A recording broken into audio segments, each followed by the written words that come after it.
कर्म और फल। एक गांव में एक सुनार का घर था। उस सुनार का काम बहुत अच्छा चलता था। काम बढ़ाने के मकसद से उसने एक दिन बहुत सारा सोना मंगवाया। इस बात का पता जब गांव में रात को पहरा देने वाले पहरेदार को पता चला तो उसके मन में लालच आ गया। जैसे ही रात हुई, वह पहरेदार उस सुनार के घर में घुसा और उसे मार दिया। सुनार को मारने के बाद वह जैसे ही बाहर निकला, तभी उसे सुनार के एक पड़ोसी ने देख लिया। वह पड़ोसी बहुत ही सज्जन आदमी था। उसे अचानक देख पहरेदार घबरा गया। उस सज्जन आदमी ने पहरेदार के हाथ में जब बक्सा देखा तो उससे सवाल पूछना शुरू कर दिया। ये बक्सा लेकर कहाँ जा रहे हो? शोर मत मचाओ, देखो इसमें थोड़ा सोना तुम ले लो, थोड़ा मैं ले लेता हूँ। मैं ले लूँ? मैं गलत काम नहीं कर सकता। ये सुन पहरेदार ने उसे डराने के लहजे में उससे कहा, देख मेरी बात मान जा, नहीं तो बहुत बुरा होगा, फिर मुझे दोष मत देना। धमकी देने पर भी जब वह सज्जन आदमी ना माना तो उस पहरेदार ने ज़ोर ज़ोर से चिल्लाना शुरू कर दिया। जब लोग इकट्ठा हो गए तब वह सबको झूठी कहानी बताने लगा। ये आदमी सुनार के घर से ये बक्सा लेकर आ रहा है, मैंने इसे पकड़ लिया। जब सब लोगों ने सुनार के घर जाकर देखा तो सुनार मरा पड़ा था। पुलिस को बुलाया गया और पुलिस उस निर्दोष व्यक्ति सुनार के कत्ल के इल्जाम में पकड़कर ले गई। मामला कोर्ट पहुंचा। उस आदमी ने जज के सामने बहुत कोशिश की कि खुद को निर्दोष साबित कर सके, लेकिन सारे सबूत और गवाह उसके खिलाफ थे।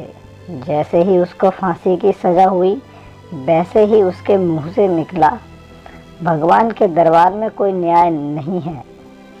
जिसने मारा है उसे कोई सज़ा नहीं, और जिसने कुछ किया भी नहीं उसे फांसी की सज़ा मिल गई।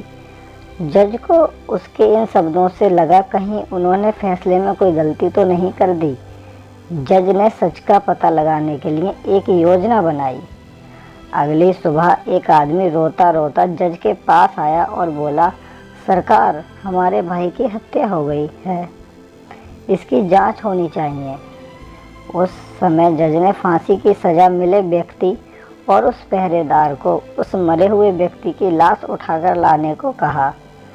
जब दोनों दिए गए पते पर पहुँचे तो देखे कि खून से लथपथ लाश चारपाई के ऊपर पड़ी है और उस पर चादर डाली गई है। दोनों ने उस चारपाई को उठाया और चलने लगे। रास्ते में उस पहरेदार ने उस फांसी की सज़ा मिले व्यक्ति को कहा, अगर तुमने उस रात मेरा कहा मान लिया होता तो तुम्हें फांसी की सज़ा भी ना होती और सोना मिलता सो अलग। इस पर उस आदमी ने जवाब दिया, मैंने तो सच का साथ दिया था, फिर भी मुझे फांसी हो गई। भगवान ने न्याय नहीं दिलाया मुझे। चलते चलते जब दोनों जज के सामने पहुँचे तो चारपाई पर पड़ी हुई लाश एकदम उठ गई। असल में वह लाश नहीं थी, बल्कि जज द्वारा सच का पता लगाने के लिए गया एक सिपाही था। उस सिपाही ने उठकर सारी सच्चाई जज को बता दी। जज सच्चाई सुनकर बहुत हैरान हुए। पहरेदार को कैद कर लिया गया। न्याय हो गया था, लेकिन जज के मन को अभी भी शांति नहीं मिली थी। सो उन्होंने उस सज्जन आदमी से कहा, इस मामले में तो तुम निर्दोष साबित हो चुके हो, लेकिन सच सच बताओ, तुमने कभी कोई हत्या की है क्या? जज की चालाकी वह व्यक्ति पहले ही देख चुका था, इसलिए अब वह झूठ बोलने से डर रहा था। इसलिए उसने सच्चाई बतानी शुरू की। बहुत पहले की बात है, एक दुष्ट व्यक्ति मेरी गैरहाजिरी में मेरी पत्नी से मिलने आया करता था। मैंने अपनी पत्नी और उस व्यक्ति को समझाने का बहुत प्रयास किया, मगर वे नहीं माने। एक दिन जब मैं अचानक घर पर गया तो देखा कि वह व्यक्ति घर पर ही था। मुझे बहुत गुस्सा आया। मैंने तलवार से उसे मार दिया और घर के पीछे बहती नदी में उसकी लाश फेंक दी। इस बारे में कभी किसी को कुछ नहीं पता चला। जज ने कहा, मैं भी यही सोच रहा था कि मैंने कभी कोई गलत काम नहीं किया, ना ही किसी से रिश्वत ली, फिर मेरे हाथ से ये गलत फैसला हुआ कैसे।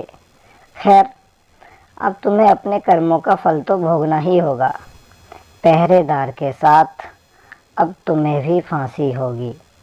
तो दोस्तों, ये बात तो सच ही है कि कर्मों का फल भले ही देर से मिले, लेकिन मिलता ज़रूर है। फल कैसा होगा ये इस बात पर निर्भर करता है कि आपके कर्म कैसे थे। आप अपने बुरे कर्मों का फल अच्छे कर्म करके टाल नहीं सकते। जैसे कि उस व्यक्ति ने पहरेदार को रोककर अच्छा काम करना चाहा, लेकिन उस अच्छे कर्म के कारण उसके बुरे कर्म नहीं भुलाए जाएंगे, इसलिए उसे उसके पुराने कर्म की सज़ा मिली। भले ही देर से मिली, लेकिन मिली। कर्म और फल पर कहानी आपको कैसी लगी? अपने विचार हमें कमेंट बॉक्स के ज़रिए ज़रूर बताएं। धन्यवाद।